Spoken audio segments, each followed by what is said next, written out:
Magandang hapon Pilipinas at sa buong mundo sa ulo ng mga balita. SPO3 Arturo Las Cañas idinatalya sa pagdinig ng Senado ang umunay naging operasyon ng Davao Death Squad. DOJ Secretary Vitaliano Aguirre dawit umano sa ipinatigil na investigasyon sa quarry na umunay pinaglibingan ng mga biktima ng DDS.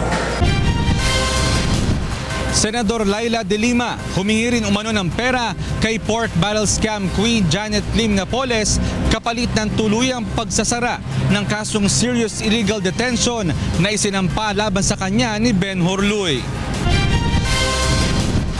Anti-drug operation ng Philippine National Police ibinalik kasunod ng pagkakatatag ng bagong PNP Drug Enforcement Group.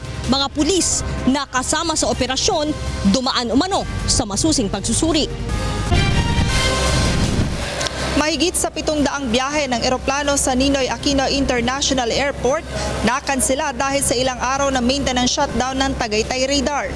Posibilidad naman ng flight diversion pinaghahandaan ng pamunuan ng Clark International Airport. 8 babae kabilang sa top 10 sa Laknib Class 2017 na magtatapos sa Philippine Military Academy. Aligasyon ni US President Donald Trump hinggil sa umano'y pag-wiretap ng Administrasyong Obama sa kanyang election campaign paiimbestiga ng White House sa US Congress. Tinulungan ng UNTV News and Rescue Team ang 4 na nasugatan sa magkakahiwalay na aksidente sa Bulacan, Cabanatuan at Quezon City. Ito ang balita ni Nestor Torres. Tinulungan ng UNTV News and Rescue Team ang pulis na naaksidente sa motorsiklo sa kanto ng EDSA at Quezon Avenue sa Quezon City pasado alas 8 kagabi.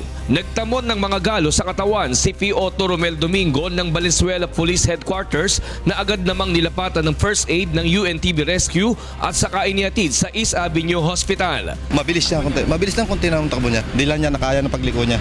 Sa Cabanatuan City, nagtamo naman ng mga gasgas sa kaliwang binti ang 19 anyos na si Alrin Santos matapos bumangga sa puno ang minamaneo niyang tricycle sa Barangay Bantog Norte, Cabanatuan City alas 11:30 kagabi. Tumanggi nang magpatid sa ospital si Santos matapos bigyan ng paunang lunas ng UNTV News and Rescue Team. Wala namang tinamong pinsala ang pasahero nito na si Ramiro Mirano Jr. Ayon kay Santos, ginitgit sila ng isang van habang binabagtas ang kahabaan ng Barangay Bantog kaya aksidenteng bumangga sa puno.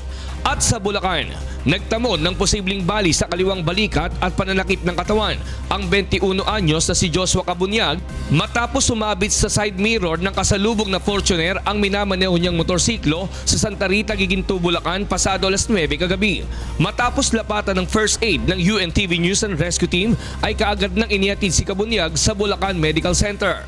Salamat hindi dahil sa inyo hindi napunta dito mabilis ang kapatid ko.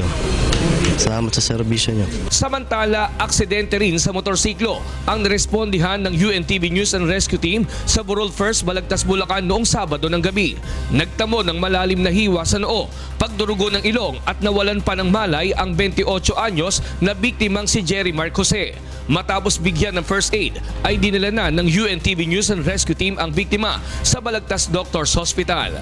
Kasama ang Metro Manila at Cabanatuan News Team, Nestor Torres, UNTV News and Rescue, Bulacan. Inakusahan ang pangingikil ni pork barrel scam queen Janet Napoles si Senator Laila De Lima kapalit ng tuluyang pagsasara ng kasong serious illegal detention na isinampa laban sa kanya ni Ben Horluy. Ito ang balita ni Monoxor.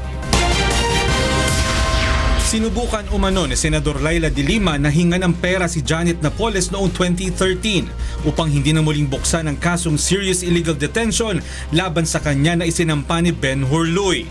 Ayon mismo kay Napoles, na-dismiss na noon ang kasong serious illegal detention sa Department of Justice. Wala naman po talagang illegal detention na nangyari. Ito po ay extortion lamang. Dismiss na po ang kaso na to sa DOJ noon pa. Ma'am, sino po nag-extort ng pera? Sino? Isa si Secretary Laila De Lima. Bukod kay De Lima, may iba pa anyang personalidad ang lumapit sa kanya upang manghingi ng pera. Ini-extort kayo ni De Lima dun sa kaso nyo, illegal detention. Tama. Isa po siya. isa sa mga nag-extort. Sino pa ma'am yung sinasabi nyo na pwedeng nag-extort sa inyo? Ma'am, sa inyo ba mismo in-extort yung pera? Yes or no lang, ma'am? Sa inyo po ba in-extort mismo yung pera? Yes. Ayon kay Napoles, nasa 300 million pesos ang kabuuang halaga na sinubukang hingin sa kanya ng mga ito. Naniniwala naman si dating Senador Jinggoy Estrada na malaki ang maitutulong ng manifestation ng Solicitor General na pawalang sala si Napoles sa kasong serious illegal detention. Ayon kay Estrada, maaaring ma-discredit si whistleblower Ben Hurluy kung mapatunayang hindi totoo ang illegal detention case. I'm not a lawyer but I think the credibility of their main witness, the main witness of the former administration,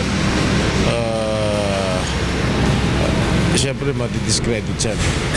Sa ngayon ay nasa kamay na ng Korte Suprema kung ano ang desisyon sa manifestation ng Solgen na pawalang sala si Napoles sa kasong serious illegal detention. Suportado naman ni Pangulong Duterte ang manifestation ng Solgen na pawalang sala sa kasong serious illegal detention si Janet Lim Napoles. Sinubukan ng UNTV News na kunin ang panig ni Senador De Lima, subalit hindi pa ito nagbibigay ng kanyang pahayag. Bukod sa kasong serious illegal detention, nahaharap din si Napoles sa kasong plunder at graft dito sa Sandigan Bayan. Sa 5 kaso na umapila si Napoles upang makapagpiyansa, 2 lamang ang pinagbigyan ng korte. Mon Hocson, UNTV News and Rescue, Sandigan Bayan.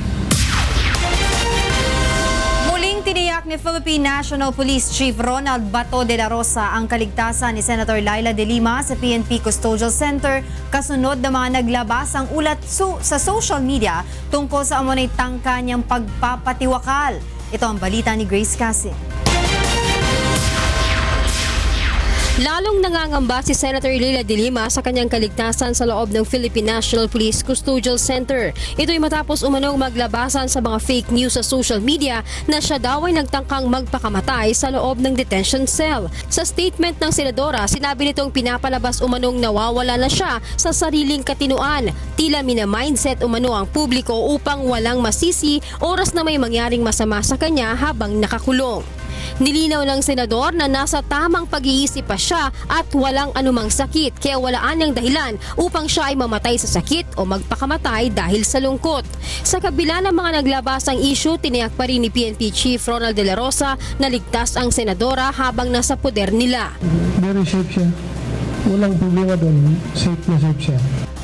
Si De Lima ay 9 na araw nang nakadetain sa PNP Custodial Center kung saan 24 na oras na nakabantay ang mga pulis sa paligid nito. Nitong weekend, dumalaw sina dating Education Secretary Armin Luistro, dating DSWD Secretary Dinky Suliman at dating Presidential Management Staff Head Julia Abad. Hindi naman pinapayagang makapasok sa loob ng kanyang kulungan ang sino mang hindi nakatala sa listahang binigay ng abogado ni De Lima. Grace Casin, UNTV News and Rescue, Camp Crame. Muli nang magsasagawa ng anti-drug operation ng Philippine National Police kasunod ng pagbuo ng PNP Drug Enforcement Group o PDEG matapos ang halos 1 buwang paglilinis sa hanay ng pulisya. Ito ang balita ni Lea Ilagan. We are back in the war on drugs. We have announced this morning our project Double Barrel Reloaded. Sisimula na muli ng Philippine National Police ang kanilang operasyon kontra droga sa ilalim ng PNP Drug Enforcement Group o PDEG na ipinalit sa binuwag na Anti-Illegal Drugs Group o AIDG. Hindi lamang ito kampanya ng National Headquarters dahil mayroon ding Regional Drug Enforcement Unit, Provincial at Municipal Drug Enforcement Unit sa mga lalawigan. Maging ang pangangatok sa mga bahay sa ilalim ng Project Tukang ng Oplan Double Barrel Alpha Reloaded ay muling aarangkada. Ang kaibahan lang aniya ngayon ay isasama nila sa bawat operasyon at pangangatok ng bahay ang mga chief of police, territorial head tulad ng barangay chairman at religious leaders sa lugar upang maiwasan ang karahasan o madugong operasyon. Para lalabas na mas credible ito ating kampanya. Nakikiusap tayo sa ating mga kaparian at tulungan nila tayo. Ikaw ba naman, ikaw ay drug personality na kinatok yung bahay mo, pagkatok, pagsilip mo, ang nandoon sa harapan ng pintuan mo ay yung chief of police, yung barangay kapitan at saka yung pare ninyo, yung siguro mas lalambot ang puso mo na magigivein ka sa kanilang pakiusap na magbago ka na or kung hindi ka pa nagbago, magpaparehab ka. Tiniyak naman ni Chief PNP na piling-pili ang mga tauhan ng PIDEG sa pangunguna ni Police Senior Superintendent Graciano Mijares na dating Deputy Regional Director for Administration ng Central Luzon. Siya po'y tubong Mindanao. Yung kanyang serbisyo ay moro nakatutok sa anti-organized crime. So, veterano na ito sa gira sa mga kidnappers, mga drug lords doon sa Mindanao. Ilang beses na ito nabaril. Marami ng tama yung katawan nito kaya hindi na ito takot mamatay. Naglabas na rin sila ng hotline na maaaring tawagan ng mga nais na magsumbong kaugnay sa operasyon ng iligal na droga. Tiwala naman ang pamunuan ng PNP na magtatagumpay ang naturang kampanya sa tulong na rin ng local government units at mga non-government organization na sumusuporta sa kanila. But this time, after around almost 8 months, almost all the local government units have already established their own localized drug rehabilitation program. So ito kayo na magkikater sa mga gusto magpaparehab. At yung sa mga matitinding kaso na kailangan talaga na masinsinan na rehabilitation, we can refer them to the DOH drug rehabilitation facility doon sa Nueva Ecija. Doon sila dadalhin.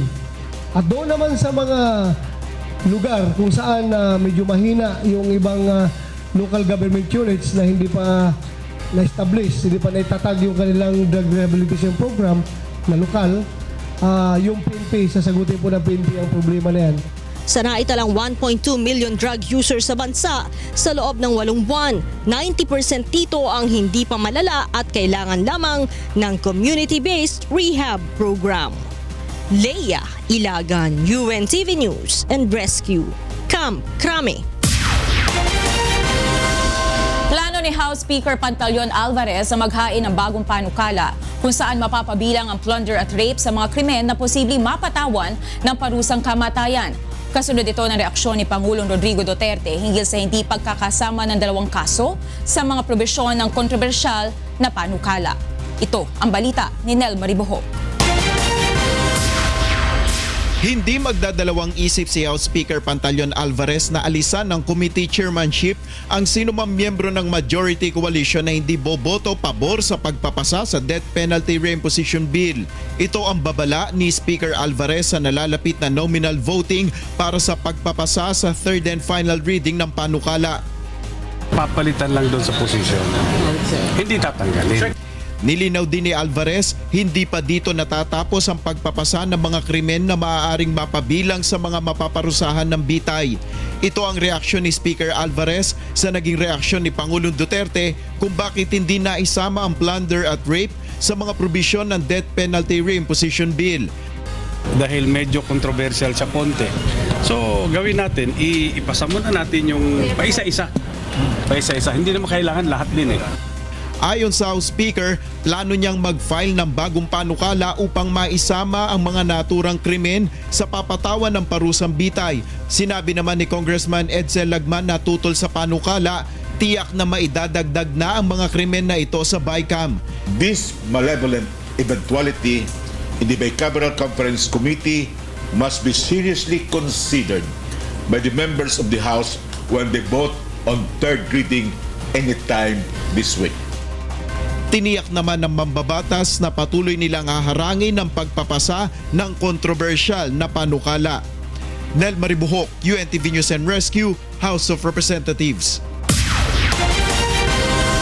Naniniwala ang kampo ni dating Senador Bongbong Marcos na may ginagawang dilatory o delaying tactics ang grupo ni Vice President Leni Robredo. Ito ay dahil wala pa ring naitatakdang preliminary conference kahit 8 buwan na ang nakalipas mula na maihain ang kanilang election protest. Ito ang balita ni Roderick Mendoza. Muling hinimok ni dating Senador Bongbong Marcos ang Supreme Court na itakda na ang preliminary conference sa kanyang protesta laban sa pagkapanalo ni Vice President Leni Robredo. Ang SC ang tumatayong Presidential Electoral Tribunal o PAT na dumidinig sa mga kasong may kinalaman sa presidential at vice presidential elections. Sa kanyang sagot sa comment ni Robredo, sinabi ni Marcos na nais lamang ni Robredo na patagalin ang pagresolba sa election protest kaya tinututulan nito ang pagtatakda ng preliminary conference. It has become obvious that delay is the name of Leni Robredo's game, and it has been months after Senator Marcos have filed this election protest, and they're doing everything. She is determined to suppress the genuine will of the Filipino people. She is determined not to proceed with the preliminary conference sapagkat nga po natatakot siya na may sambulat ang katotohanan. Giit ni Marcos, malinaw sa panuntunan ng PAT na dapat may takda agad ang preliminary conference kapag naisumite na ang huling pleading sa kaso. Noong Setyembre pa naisumite ang huling pleading, ngunit makalipas ang 5 buwan, hindi pa rin naitatakda ang preliminary conference. One of the highlights of the reply, sinite natin yung nangyari doon sa kaso ni dating Secretary Mar Rojas laban kay Vice President Binay. Yung kaso po nilang yun, in 2 months time after the filing of the election protest, naiset na po agad yung preliminary conference as compared to the election protest filed by Senator Bongbong Marcos na maghalos mag-iisang taon na pong illegally occupying the office of the Vice President itong si Leni Robredo. Naghain na rin ang hiwalay na motion si Marcos nitong Enero para sa pagtatakda ng preliminary conference, ngunit wala pang aksyon dito ang tribunal. Dati namang sinabi ng abogado ni Robredo na hindi pa maaaring itakda ang preliminary conference dahil may mga isyu pang dapat linawin, gaya ng kung aling mga munisipyo ang talagang bubuksan ang mga balota. Roderick Mendoza, UNTV News and Rescue, Manila. Samantala, idinetalye sa pagdinig ng Senado ngayong araw ni retired Police Arthur Las Cañas ang umano'y naging operasyon ng Davao Death Squad o DDS at ang naging kaugnayan dito ni Pangulong Rodrigo Roa Duterte. Idinawit rin niya si Department of Justice o DOJ Secretary Vitaliano Aguirre sa natigil na investigasyon sa quarry site na umano'y pinaglibingan sa mga biktima ng DDS. Mula sa Senado, itong balita ni Joyce Balancho live. Joyce, go ahead.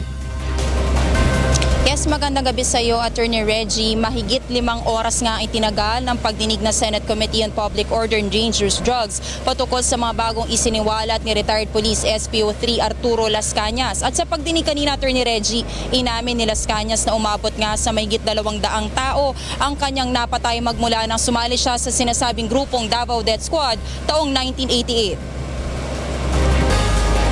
Ayon kay Arturo Las Cañas, 90% ng sinabi ni Edgar Matubato sa pagdinig ng Committee on Justice and Human Rights noon ay totoo, kabilang ang pagpapasabog sa isang moske sa Mindanao at pagpatay sa radyo commentator na si June Pala, maging sa sundalong si June Bersabal. Ngunit maliban dito, Attorney Reggie, isiniwalat rin niya ang umano'y pagpatay sa Taiwanese na si Charlie Tan at 11 Chinese nationals, maging ang pagpapaligpit sa isang nakaalita ng anak ng nooy si Mayor Rodrigo Duterte na si Paulo. Aniya, mahigit 30 tao rin ang masasabi niyang nadamay na sa pagpatay noon ng DDS sa Davao. Kung sa DDS lang po, start with 1989. Sabihin na lang natin mga almost 200. Kuminsan yung mga players namin ang titira, kami lang ang supervise of perimeter security. Kasi hindi naman titira ang players kung walang polis. Isiniwalat rin ni Las Cañas sa pagdinig ang pagkakadawit umano ni PNP Chief Ronald de la Rosa sa pagpatay kay Felicissimo Conanan Jr. na isa umano'y most wanted criminal sa Davao del Sur noon. Mismo si Las Cañas anya ang bumaril kay Conanan habang iniharap naman nila ang dalawang kasama nito kay nooy Mayor Rodrigo Duterte. Pumunta si Mayor and then kasama si City Director Pato de la Rosa. Dito minura ni Mayor ang dalawa, pinagalitan, and then for almost an hour, umalis si Mayor. Pero ang instruction niya bago siya umalis, sa aming dalawa ni Senior Superintendent Pato de la Rosa, is patayin nyo na yan. Handa rin umanong ituro ni Las Cañas ang labi na mga pinatay nila kabilang ang Pantasaha family na anya tinambak nila sa Laud Quarry sa Davao City. Sinabi ni Las Cañas, pinapatay ni Mayor Duterte ang naturang pamilya dahil sa pagkakasangkot ng tatay sa pagkidnap kay Dante Abaca, isang prominenteng local banker sa Davao City. Sa pagtatanong naman ni Senator Grace Poe, inamin ng Philippine National Police na bagaman nasimulan nila, wala namang naibunga ang investigasyon ng PNP sa Laud Quarry. Lumitaw pa niya sa pagdinig kanina na dawit pala si Justice Secretary Vitaliano Aguirre sa pagpapatigil sa nasabing investigasyon sa Laud Quarry bilang siya ang tumayong abogado kay Buenvenido Laud ng may-ari ng nasabing lugar. It was Bienvenido Laud, the owner of the quarry at that time, and his lawyer was Vitaliano Aguirre, Your Honor. Hindi naman kumbinsido ang ilang mga senador sa kredibilidad ni Las Cañas dahil may mga hindi nagtutugma na mga detalye kanina. Kabilang sa mga napuna ni Majority Floor Leader Senator Vicente Soto III ang umunay pagdadala kay Bersabal sa mismong bahay ni Mayor Rodrigo Duterte bago ito patayin na ibang-iba sa sinabi noon ni Edgar Matobato na sa isang golf course anya ito pinatay. Kinwestiyon rin ni Committee Chair Senator Panfilo Lacson ang tila pagkalimot ni Las Cañas sa pangalan ng kauna-unahan niyang pinatay sa Davao City, ngunit alalang-alala naman niya ang mga maliliit na detalye habang kasama niya si Mayor Rodrigo Duterte noon. Suspetsya naman ni Senator Joseph Victor Ejercito may malalim na dahilan si Las Cañas sa pagdidiin kay Pangulong Rodrigo Duterte matapos umano hindi aprubahan ang 4 na business proposals ng kanyang kaibigan na inilapit niya sa gobyerno. Itinanggi naman ni Las Cañas ang mga akusasyong ito. Nagpatutsyada rin si Senator Ejercito na maaring may kinalaman ang mga abogado ni Las Cañas mula sa flag sa sinasabing destabilization plot laban sa Pangulo. Napansin ko lang yung mga kasama nyo sa flag lawyers, no? Medyo kilala ko yung mga mukha nila eh.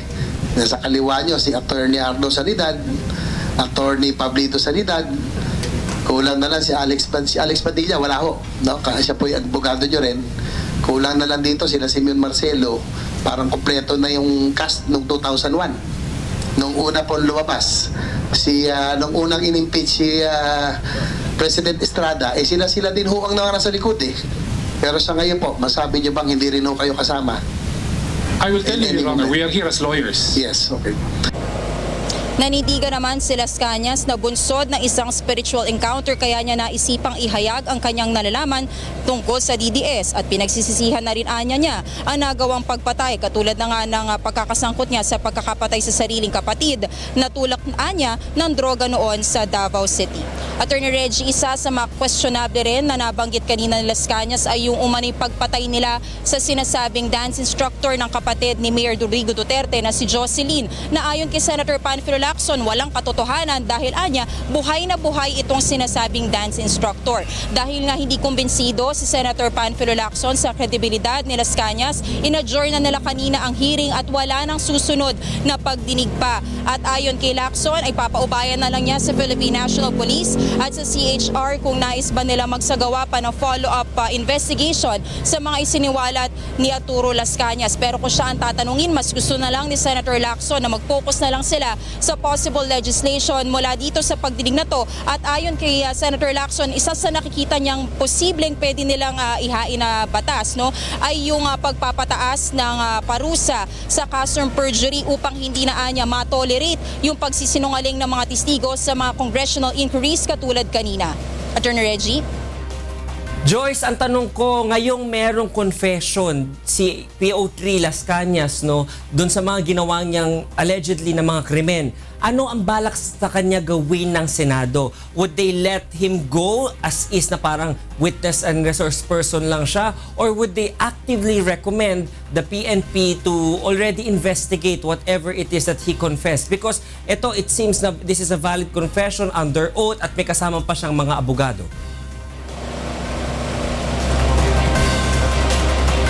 Attorney Reggie, sabi nga ni Committee Chair Senator Panfilo Lacson, wala silang interes sa mga isininuwalat kanina ni Arturo Las Cañas dahil inisa-isa nila kanina yung mga napunan nilang inconsistencies doon sa kanyang sworn affidavit sa naging press conference niya kamakailan sa Senado at sa mga sinabi niya kanina sa pagdinig ng Senado. Kaya nga sabi ni Lacson, he's leaving it up to PNP and CHR kung gusto nilang imbestigahan kung totoo ba itong mga sinabi ni Arturo Las Cañas, pero at least sila binigyan nila ng pagkakataon na marinig itong mga gustong ipahayag ni Las Cañas. Ayon naman kay Senator Antonio Trillanes IV, syempre dinepensahan niya si Las Cañas at sinabi niya na dapat bigyan ng probative value pa rin ng Senado ang kanyang mga naging pahayag. Titignan natin, Attorney Reggie, kung magbabago ba ng isip si Senator Panfilo Lacson. Dahil as of this moment ay wala pa naman tayong committee report na nababasa. Ihahanda pa nila yan sa mga susunod na araw. Titingnan natin kung meron ba silang specifically i-recommend para kay Las Cañas dyan. Attorney Reg?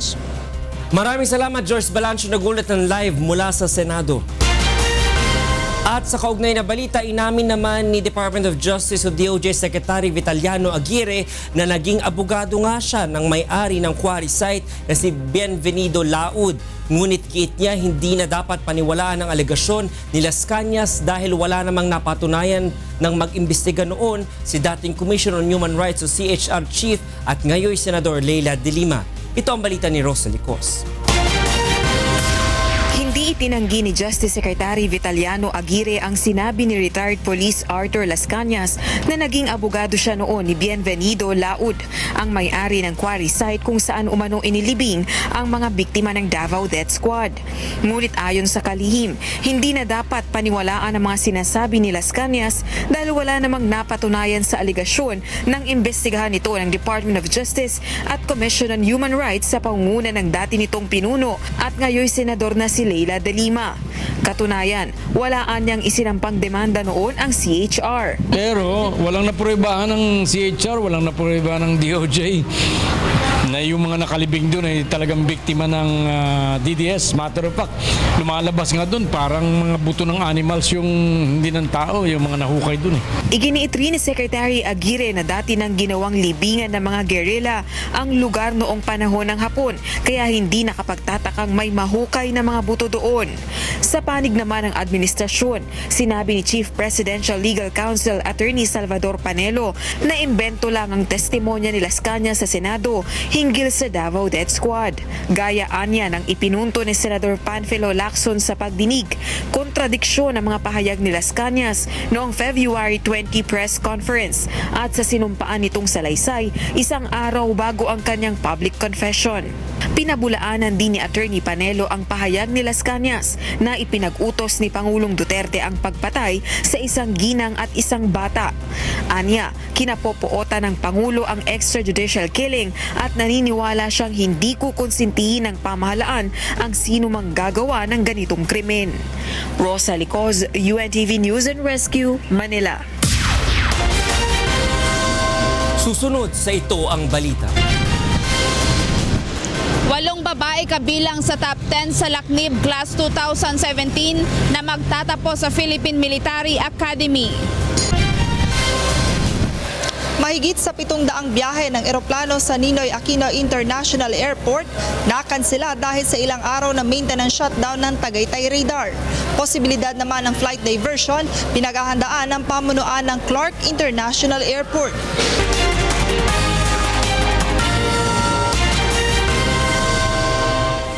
Sa kapapasok lamang na balita mga kasambahay, itinalaga na ni Pangulong Rodrigo Duterte si Sandigan Bayan Associate Justice Samuel Martires bilang panibagong mahistrado ng Korte Suprema. Si Martires ang kauna-unahang appointee ni Pangulong Duterte sa Korte Suprema kapalit ni Justice Jose Perez na nagretiro noong Desyembre. Samantala, kanselado ang mahigit sa 700 flight schedules sa mga paliparan simula ngayong araw hanggang sa Linggo dahil sa ipinatutupad na temporary shutdown ng air traffic radar sa Tagaytay. Ito ang balita ni Joe Wanan. Nagsimula na ngayong araw ang temporary shutdown ng air traffic radar sa Tagaytay na ginagamit ng Ninoy Aquino International Airport sa mga pumapasok na flight sa Maynila. Dahil dito, nasa mahigit 700 flight schedule ang makakansela sa bawat araw simula ngayong Lunes hanggang sa Linggo dahil sa nasabing maintenance shutdown. Ayon sa Manila International Airport Authority, maaga pa lamang ay kinausap na nila ang mga airline company upang abisuhan ang kanilang mga pasahero na maaapektuhan nito. Meron tayong 700 flights na or a little slightly over na kinikater araw-araw. Okay.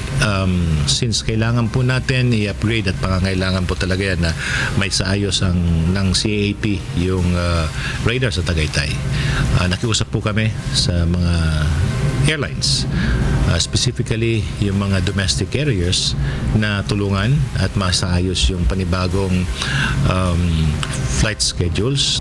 Isa si Aling Shoni Flores sa mga pasaherong maagang nasabihan na magpalipat ng flight date. Mula sa kanyang orihinal na schedule na pag-uwi mula Dubai sa March 9 ay agad siyang nagpabago ng booking upang hindi abutan ng flight cancellation. March 9 ako nagpa-booking ng ticket ko, and then 1 week before this flight, nagtawag siya sa akin. So inabisuhan niya ako kung gusto ko up to 9 o below to 9 na date. Wag lang sa 6 to 11. Muli namang pinaalalahanan ng BIAA ang mga pasahero na agad alamin sa kanilang travel agency at airline companies ang pagbabago sa kanilang schedule bago pumunta sa airport upang maiwasan ang anumang abala. Paliwanag ng BIAA, ang isinasagawang pagkukumpuni at rehabilitasyon sa Tagaytay Radar ay makatutulong upang maiwasan ang aberya sa mga eroplano at lalo pang maisaayos ang serbisyo ng ating mga paliparan. Kung wala ho tayong reliable radar, medyo hindi ho maganda. At hahaba ho ang separation ng bawat eroplano kasi ho, mabuti na ho yung malayo at hindi ho sila talagang magkakaroon ng aberya. With the radar involved, pagka maayos yung radar natin, ang minimum separation ho iikse. So ibig sabihin, marami ho tayo matatanggap na maglalanding at magte-take off sa ating paliparan. Magtatapos ang maintenance shutdown ng Tagaytay Radar sa March 11, araw ng Linggo sa ganap na ika-6 ng umaga. Kasunod naman ito ay inaasahang babalik na sa normalang operasyon dito sa NAIA. Joanna Nano, UNTV News and Rescue, Pasay City. Sa kaugnay na balita, tiniyak naman ng pamunuan ng Clark International Airport na nakahanda sila sa posibilidad na ng flight diversion sa Ninoy Aquino International Airport o NAIA dahil sa pansamantalang pagsasara ng Tagaytay Radar. Ito ang balita ni Joshua Antonio. Naganda na ng contingency plan ang Clark International Airport Corporation sakaling ma-divert doon na maapekto ang flight sa Maynila bunsod ng isinasagawang maintenance shutdown sa Tagaytay Air Radar mula March 6 to 11. Ayon kay SIAC President and CEO Alexander Caugiran, nakipagpulong rin sila sa mga miyembro ng Airline Operators Council Manila nitong nakaraang linggo upang talakayin ng mga plano para sa mga posibleng paglipat ng biyahe sa Pampanga. Nag-usap kami ng maayos at tinanong sa amin paano kami makakatulong sa paghahanda namin just in case magkakaroon ng diversions. Hanya may sapat naman silang aircraft parking slots na kayang makapag-accommodate ng mga aeroplanong madadivert sa kanila. Dito sa Clark International Airport, kayang makapag-accommodate ng 33 aeroplano sa umaga, habang 26 naman ang kaya nilang saludarin sa gabi. Andyan naman ang airfield natin. Ang una kasi, ang mangyayari lang dyan, yung maglalanding lang sila. Tapos magpa-park lang sila. Okay. And then later on, pag nag-park na sila, later on, pag ready na yung runway sa Manila, babalik na sila sa Manila. That's one. Okay. So, sa pagpaparking na dito, walang problema kasi meron tayong sufficient parking base. Okay. Whether narrowed or wide-bodied aircrafts. Mayroon din anyang mga hotel sa paligid ng airport na maaaring tuluyan ng mga apektadong pasahero at mga shuttle service na maaaring magamit ng mga ito. Ang naturang maintenance shutdown ay magbibigay daan para sa pag-upgrade ng Tagaytay Radar kasama na ang paglalagay ng mga bagong teknolohiya sa communication, navigation at surveillance upang matiyak ang maayos at mahusay na air traffic system sa bansa. Joshua Antonio, UNTV News and Rescue, Pampanga. Pinawi ng economic managers ni Pangulong Rodrigo Duterte ang pangamba ng ilang mambabatas sa posibilidad na bumagsak ang car industry at tumaas ang pasahe sakaling makapasa ang tax reform package ng administrasyon. Samantala, pinare-review naman ni House Speaker Pantaleon Alvarez ang sistema ng pagbubuwis ng mga religious institution. Ito ang balita ni Nel Maribuhok. Halos kumpleto ang mga miyembro ng gabinete ni Pangulong Duterte nang dumalo sa pagdinig ng House Committee on Ways and Means sa Comprehensive Tax Reform Package. Dito muling idinipensa ni Finance Secretary Carlos Dominguez ang panukalang baguhin ang sistema ng pagbubuwis, kabilang na ang panukalang pagpapababa sa personal income at corporate tax at pagtataas naman ng excise taxes sa mga produktong petrolyo at automobile industry. Pinawi naman ng kalihim ang pangamba ng ilang mambabatas sa posibilidad na bumaba ang demand sa car industry dahil sa dagdag na buwis na magdudulot naman ng pagtaas ng presyo ng mga sasakyan.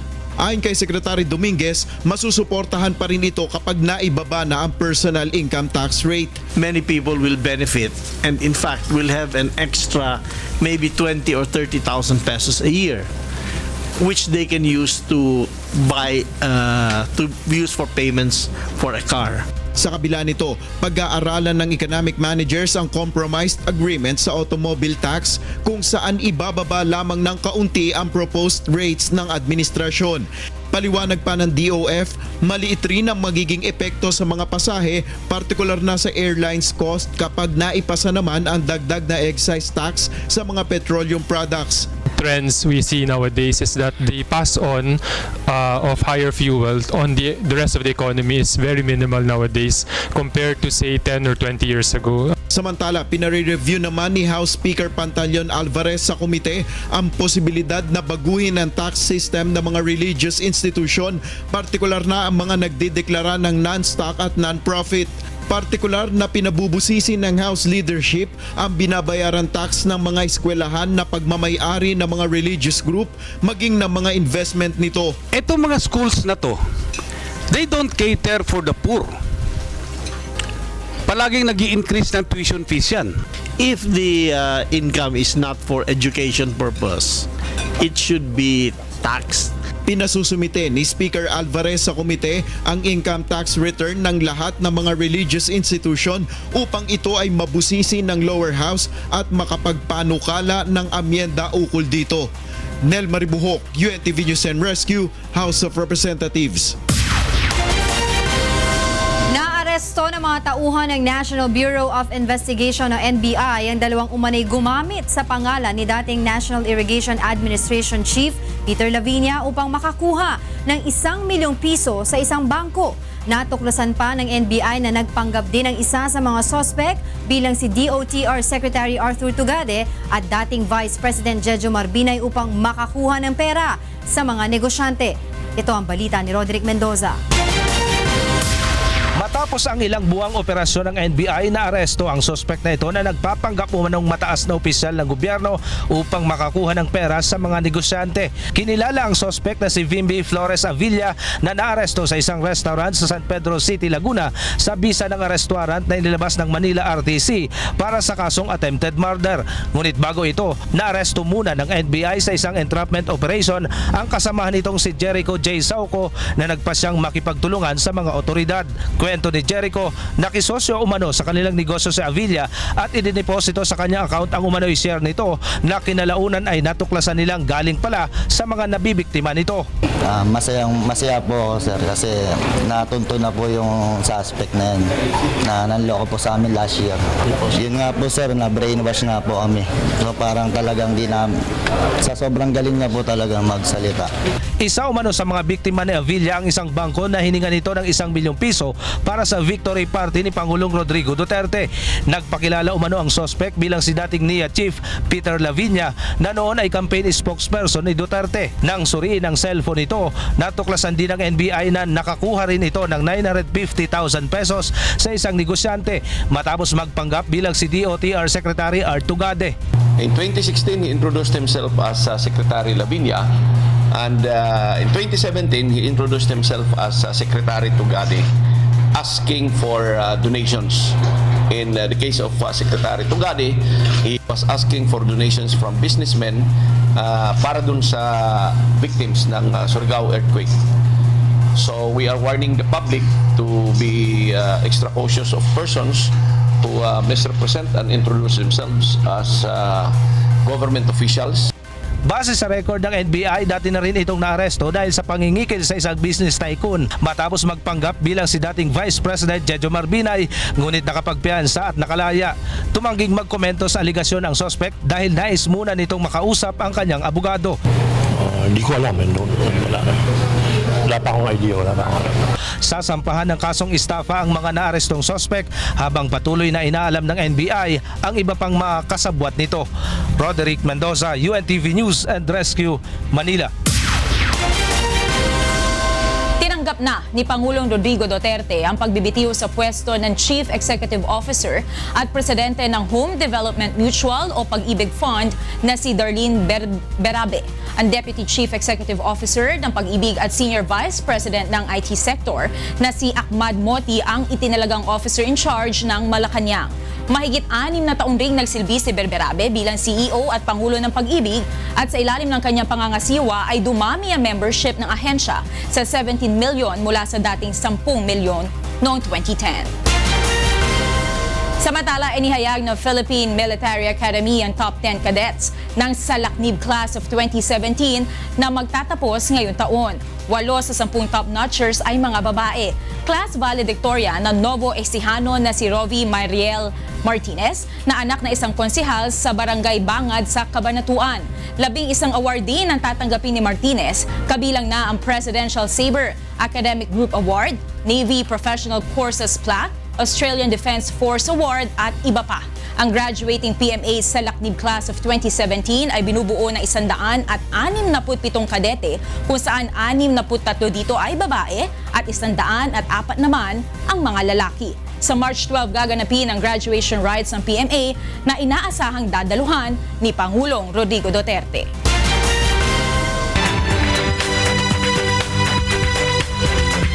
At kareke katamong balitang promni. Pemieda na karing Yolanda survivors ding 5,000 cash assistance apengako ng President Rodrigo Duterte. Anyang binisita yaking probinsya anyang milabasang bulan. Ining balita ng Jeneline Gakit. Gintikangan na ang Department of Social Welfare and Development o DSWD ang panhatag 5 kayukot ka pesos nga cash assistance nga iginsaad ni Presidente Rodrigo Duterte han bumisita ini Tacloban hadto nakalabay nga Pebrero. Sumalakang Regional Director Restituto Makuto kanang mga biktima han Yolanda ang matatagan hin financial aid ngan diri upod dinhi ang mga biktimahan Bagyo Ruby nga nona harihiyon. Sumala DSWD Tacloban may 1,841 beneficiaries nga initial nga ginsumitihan People's Organization pero 213 sila ang nag-qualify nga gumawas han kahumanahan validation.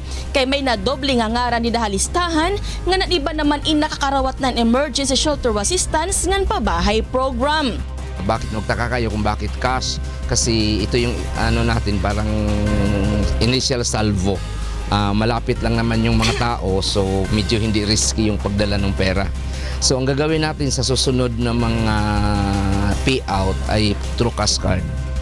Hakapug-usan nga listahan People's Search Group ha Eastern Visayas nagawas nga may ada 61,916 nga Yolanda survivors pa an waray pa katatagi kunohin financial aid han gobyerno. Asya nga nag-alutaga na hensyahin 380 million pesos tikang 1 billion pesos nga iginsaad ni Presidente Duterte para maihatag ang mga pipira nga residente nga umaruhin bulig ha presidente. May iginhatag pa kuno nga listahan ng People's Organization pero sumalaha DSWD. Diri na nira may sasaad nga matatagan inihin bulig depende ha resultahan validation nga mahibibilin nga pondo. Binigyan namin sila ng pagkakataon na magsumiti pero wala nang tawag nun, recruitment. Yung mga lumapit ngayon na nandun na sa kanila, i-consolidate natin tapos pag-uusapan sa itaas kung i-approve siya by second batch na siguro. Targetan DSWD nga matapos ang panhatag hansyahan nga batch yan nga Hunyo kung makompleto na niran validation ha 3 nga munisipyo han Western, Eastern nga Northern Samar. Ongoing nagihapon ang panhatag hin cash card sa iba nga lugar. Jeneline Gakit, UNTV Notisyangan Bulig, Tacloban, Leyte. Lumalanlaki king lalam ning 3 bulang pamagsane king agri-crops production.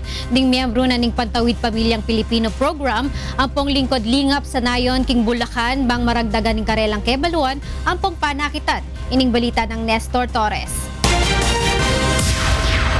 Sa ilalim sa 3 buwang pag-aaral sa 3rd Agri-Crops Production Training, ang 285 scholars ng Pantawid Pamilya Pilipino Program at Lingkod Lingap sa Nayon sa San Jose del Monte, Bulacan sa tulong ng Villar Social Institute of Poverty Alleviation and Governance o SIPAG Foundation. Turuan sila ng tamang pagtatanim at pag-aalaga ng mga gulay, pest control at water impounding. Kasi hindi ba tayo, pag bumabagyo, sobra tubig, pag umaaraw, walang tubig. So we must learn how to build water impounding facilities para iipunin natin pag sobra-sobra ang tubig at yan din ang gagamitin natin pag wala ng tubig. Malaking tulong naman ito para madagdagan ang kita at makakain ng masustansyang pagkain ang mga benepisyaryo ng Porfis at LNN. Ay matutulungan po nito yung mga hinahawakan po namin mga beneficiary ng Pantawid sa pamamaraan po ng pagtatanim kung saan magagamit po nila ito para po doon sa kanilang pang-araw-araw na pagkain. Malaking bagay ito sa amin, lalo na kami nakatira sa subdivision. Pwede namin matutunan paano makapagtanim sa mga paso.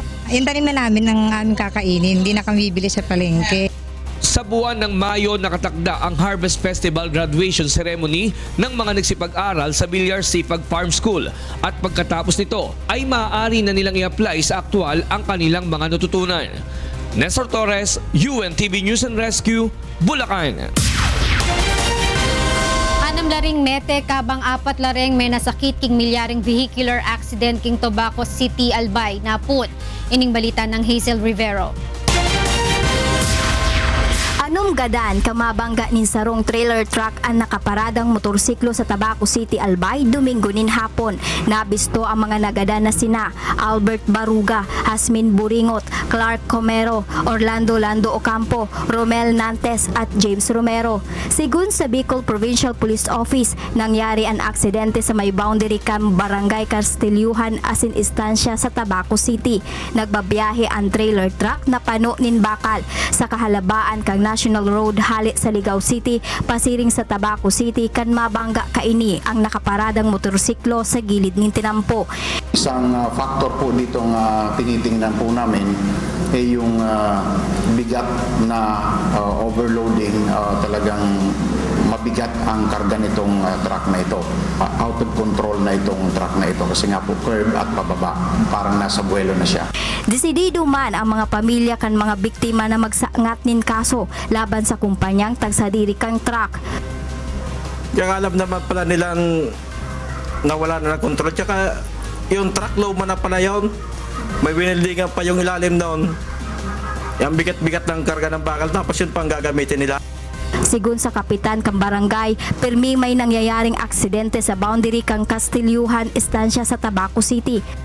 Nung Sabado nga na gabi, March 4, mayroon naman ako din na leksyon na isang lalaki na naputol din ang paan niya. Mientras tanto, pigiinguha kan lokal na pamahalaan na matapos ang road widening project sa lugar, tanganing malikayan ang mga aksidente. Hazel Rivero, UNTV News and Rescue, Legazpi City. Adyan ang kakatamong balita, iba't king miyayaliw ang lugar, kikatamong bansa. Ako'y Prima Salonga Gloria, Maya Pabeng.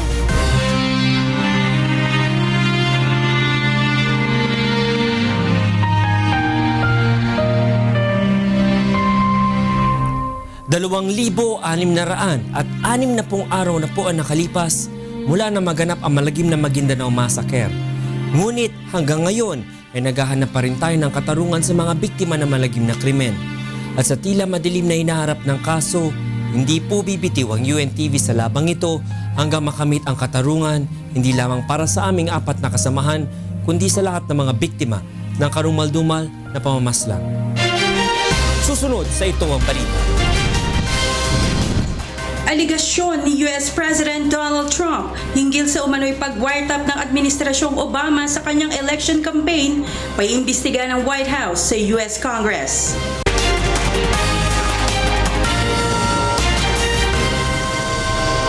Maglalaan ng mahigit 1 bilyong pisong pondo ang Department of Environment and Natural Resources to DENR at United States Agency for International Development o USAID upang paigtingin ang pangangalaga sa endangered species sa bansa. Ito ang balita ni Ray Pelayo.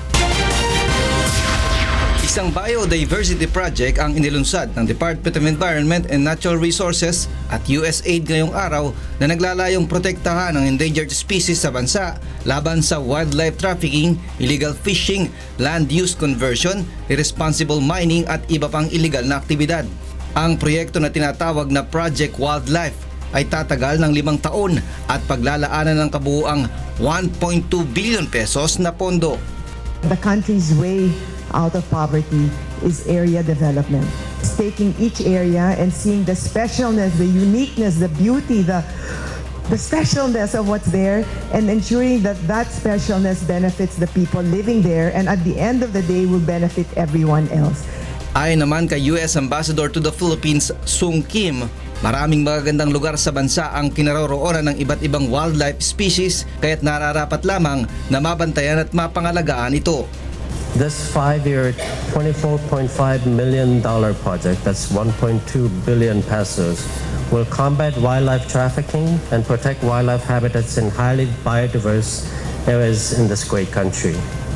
Unang sasailalim sa naturang proyekto ang lalawigan ng Palawan kung saan matatagpuan ang Tubataha Reef at ang Sulu Archipelago maging ang mga protected area sa Zamboanga City at Tawi-Tawi. Ang Biodiversity Conservation Project ay alinsunod sa nilagdaang Convention on International Trade in Endangered Species of Wild Fauna and Flora noong March 3, 1973 na siya na ring itinakdang petsa sa paggunita ng World Wildlife Day. Ray Pelayo, UNTV News and Rescue, Quezon City.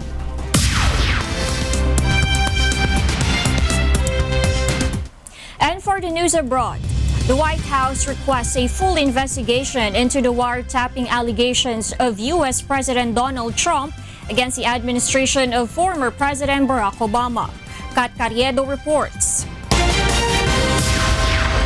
The White House asked the U.S. Congress on Sunday to examine whether the Obama administration abused its investigative authority during the 2016 campaign as part of an ongoing congressional probe into Russia's influence on the election. The request came a day after President Donald Trump alleged that then-President Obama ordered a wiretap of the phones at Trump's campaign headquarters in Trump Tower in New York. White House spokesman Sean Spicer said Trump and administration officials would have no further comment on the issue until Congress has completed its probe. Spicer said in a statement, reports concerning potentially politically motivated investigations immediately ahead of the 2016 election are very troubling. An Obama spokesman denied the charge, saying it was a cardinal rule that no White House official interfered with independent Justice Department investigations. Under U.S. law, a federal court would have to have found probable cause that the target of the surveillance is an agent of a foreign power in order to approve a warrant authorizing electronic surveillance of Trump Tower. There was no such wiretap activity mounted against the president-elect at the time, or as a candidate, or against his campaign. The White House offered no evidence on Sunday to back up Trump's accusation and did not say it was true. Democrats said Trump was trying to distract from the rising controversy about possible ties to Russia. His administration has come under pressure from Federal Bureau of Investigation and congressional investigations into contacts between some members of his campaign team and Russian officials during his campaign. Kat Carriedo, UNTV News and Rescue, Chicago, USA. Meanwhile, more than 1,000 civilians, some barefoot, braved cold and rain on Saturday as they fled fierce fighting between the Islamic State and the Iraqi forces, which are continuing to push deeper into western Mosul. Walking in the rain, cold and mud, hundreds of civilians crossed the front line to arrive at a sector held by Iraq's counter-terrorism service south of the city of Mosul. They will temporarily camp there before buses and trucks transport them to a camp in Hammam al-Alil, which already houses more than 8,000 people. Aid agencies estimated about 750,000 civilians at the start of the latest offensive. And in Pakistan, maritime security authorities arrested 85 Indian fishermen and seized 14 boats for allegedly trespassing Pakistan's territorial waters. A police official said fishermen were arrested on Saturday and were brought to a police station in port city of Karachi.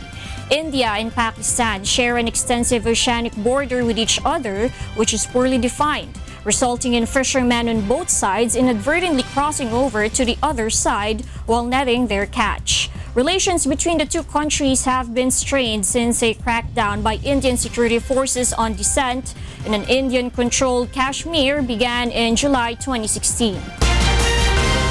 And those are the stories making headlines from around the world. I'm Darlene Basingan. Good evening.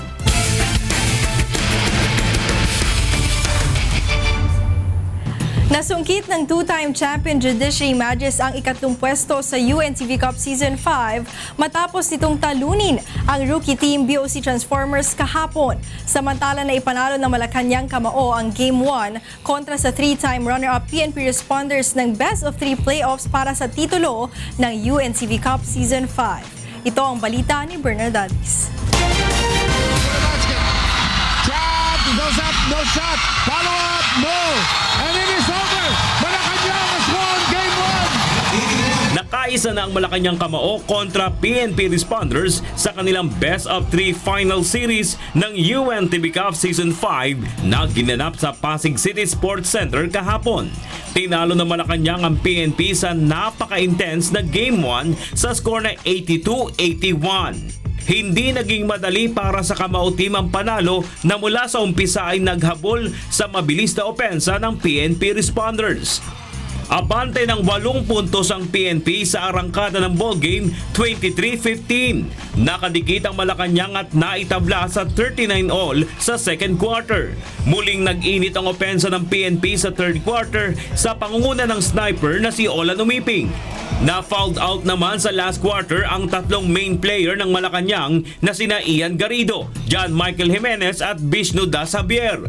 Naging susi sa tagumpay ng Malacanang ang back-to-back ni Eric De La Cuesta sa last 37.4 seconds ng ballgame upang umabante ng 1 puntos mula sa 3 puntos na kalamangan ng PNP, 82-81. May pagkakataon pa sana makabawi ang PNP, ngunit sumablay na ang tig-2 free throw nila Jayman Misola at Harold Santa Cruz.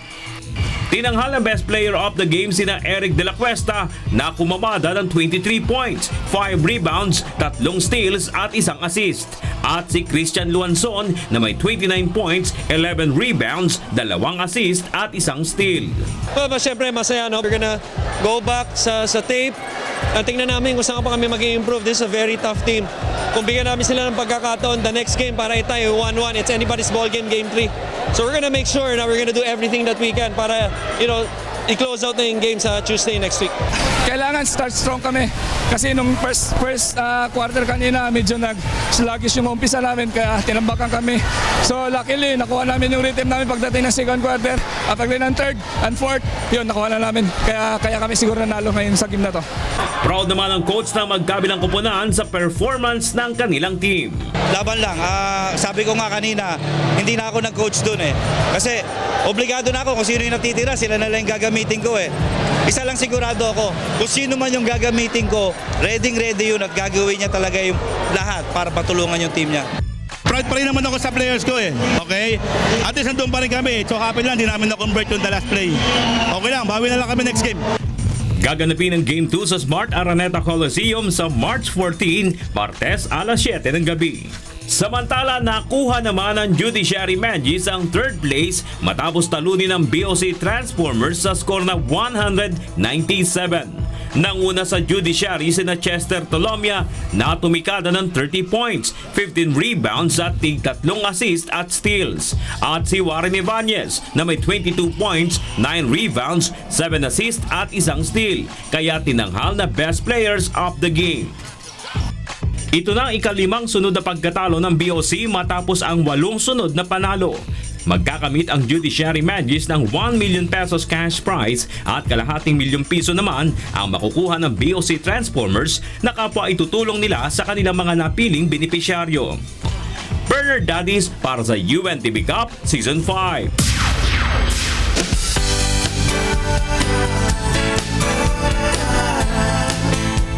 Mahigit sa 4,000 mga Bicolano mula sa Sorsogon, Camarines Sur at Camarines Norte ang napaglingkuran sa libreng medical mission ng UNCV at mga partner in public service. Ito ang balita ni Alan Manansala. Nitong nakalipas na buwan ng Pebrero, libo-libong Bicolano sa Catanduanes at Albay ang natulungan sa libreng medical mission ng UNTV at Partners in Public Service. Nitong nakalipas namang linggo, sunod na tinungo ng grupo ang lalawigan ng Camarines Norte, Camarines Sur at Sorsogon upang magkaloob ng serbisyo publiko. Katuwang ng himpilan ang Members Church of God International, Bagong Henerasyon Party List, at ang 9th Infantry Battalion Philippine Army na nakabase sa Camarines Norte. Unang tinungo ng grupo ang 2 barangay sa Camarines Norte upang maghatid ng serbisyong medikal. Una-una po sa lahat, nagpapasalamat po kami sa UNTV dahil napaunlakan po yung aming imbitasyon na makapag-conduct nga po ng medical mission. Lubos po kaming natutuwa nang sa ganun yung mga tao sa barangay Calabasa at ganun din sa mga karatig na barangay ay matutugunan po ang kanilang problema sa gaya po sa kanilang health. TV po ay mabilis at handang maghandog ng tulong. Matapos ang mga kababayan sa ilang barangay sa Cam Norte, ang mga kababayan naman nating nakabilanggo sa 2 district jail sa Camarines Sur ang napaglingkuran ng grupo. Maraming salamat po. Salamat sa ating Panginoon na tayo ay pinagbigyan ng ganitong biyaya. Alam mo, sa totoo lang, wala kaming pagsasawa na sumulat kung talagang kinakailangan namin kayo kasi ramdam namin ang 100% na serbisyong ibinibigay ng samahang ito sa amin. Malaking bagay po, malaking tulong sa amin na nagkaroon ng ganito na medical mission dahil po talagang yan po ang kailangan namin talaga dito. Samantala, nagsagawa rin ng medical mission ng UNTV, MCGI at BH Party List sa Sorsogon City kasabay ang deklarasyon bilang drug-cleared city. Lubos naman ang pasasalamat ng ating mga mahihirap na kababayan sa 3 lalawigan sa Bicol Region na natulungan sa halos 1 linggong public service. Sa kabuuan, umabot sa mahigit 4,600 Bicolano ang napaglingkuran sa libreng medical, optical, dental at iba pang medical services. Makaaasa naman ang ating mga kababayan sa Kabikulan na patuloy ang UNTV at ang mga katuwang sa public service sa pagsasagawa ng mga programa at proyekto na makakatulong sa kapwa. Ang UNTV naman, alam naman natin mula sa umpisa na basta't sa ikabubuti ay laging kaisa tayo. Ang advokasya kasi ng Kuya Daniel, ang paggawa ng mabuti ay hindi nagbubunga ng masama. Doon naman po tayo inuhubog ni Kuya Daniel at ni Brother Eli na ang paggawa ng mabuti kailan pa man at dumating sa ating mga kamay sa bawat pagkakataon, hindi na natin ito dapat palagpasin. Alan Manansala para sa Serbisyong Kasangbahay. Kasabay ng pagpapalawig sa operasyon ng UNTV News and Rescue ay ang pagpapalawak din sa ating public service. Dahil bukod sa ilulunsad na 24/7 channel na para sa News and Rescue, magkakaroon din ng himpilan ng News and Rescue Training Centers na bukas at libre para naman sa publiko. Ito ang balita ni Rosalicos.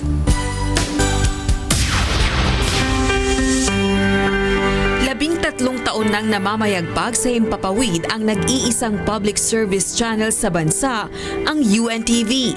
Isa sa mga maipagmamalaki ng istasyon ay ang pagkakaroon nito ng mga programa na may naiiba at orihinal na konsepto tulad na lamang ng tulong muna bago balita. At bilang bahagi ng advokasya na makatulong sa kapwa, mas palalawigin pa ng UNTV ang news and rescue operations nito.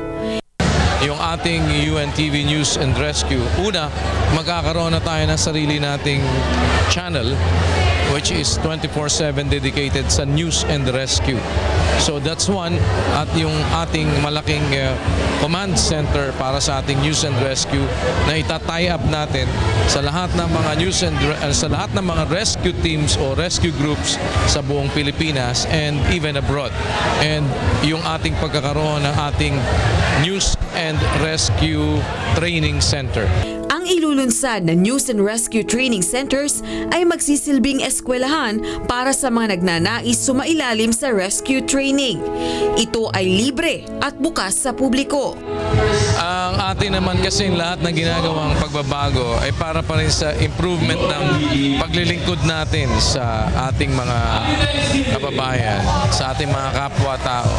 Yun lagi yung sentro ng improvements na ginagawa natin. If we want to improve ourselves, if we want to improve our facilities, lahat ng pagbabagong ginagawa natin for our improvement ay para mas makapagsilbi tayo ng una sa lahat sa Panginoon ng mas mabuti at sa ating mga kapwa-tao. So, ang magbe-benefit lahat ng pagbabagong ginagawa natin sa UNTV, sa ating kumpanya, ay para pa rin sa kapakinabangan ng ating mga kapwa-tao. Nag-umpisa ang UNTV bilang isang maliit na istasyon. Ngunit pagkatapos ng maraming taon ay makikita ang malaki nitong pagyabong. Kabilang na ang karagdagan sa manpower, paglawig ng broadcast platforms, at paggamit ng mga advanced broadcast equipment. Marami man ang nabago at mababago sa hinaharap. Iisa pa rin ang layunin ng tanging public service channel sa bansa, ang makatulong sa bayan at sa kapwa. Wala naman tayong kumpanya na makikita sa buong mundo that we are sacrificing our own money and resources for the sake of other people. Let us do our duties in love and in the hope that whatever good thing we are going to do is the very same thing that we are going to receive from the Lord. It is in the book of Ephesians chapter 6, verse 8. Knowing that whatsoever good thing any man doeth, the same shall he receive of the Lord, whether he be bond or free. Ito ang kaisa-isang network na nag-i-exist sa ating panahon, na dedicated for the propagation of the gospel of God. Sa likod ng advokasya ng istasyon, nakahanda naman ang bawat isa sa UNTV na makiisa.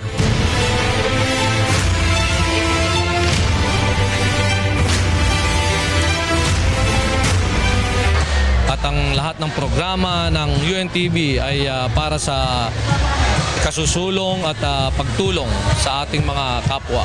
Kaya hintayin po ninyo ang mga susunod na magaganap na pagbabagong napakalaki dito sa UNTV.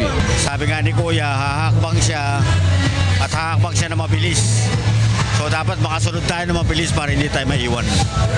Rosa Licoz, UNTV News and Rescue, Philippines. At yan ang ating balita sa sports at public service ngayong gabi. Ako po si Talia Javier. Balik sa inyo, Atty. Reg, Angela, and Monica. Maraming salamat, Talia. At yan po ay naging kabuuan ng ating balitaan ngayong gabi. Aming inilahad ng buong katapatan kung paano namin nasaksihan. Kayo po'y makapagtitiwala ng aming nakita at narinig ang aming ibinabalita. Magandang gabi.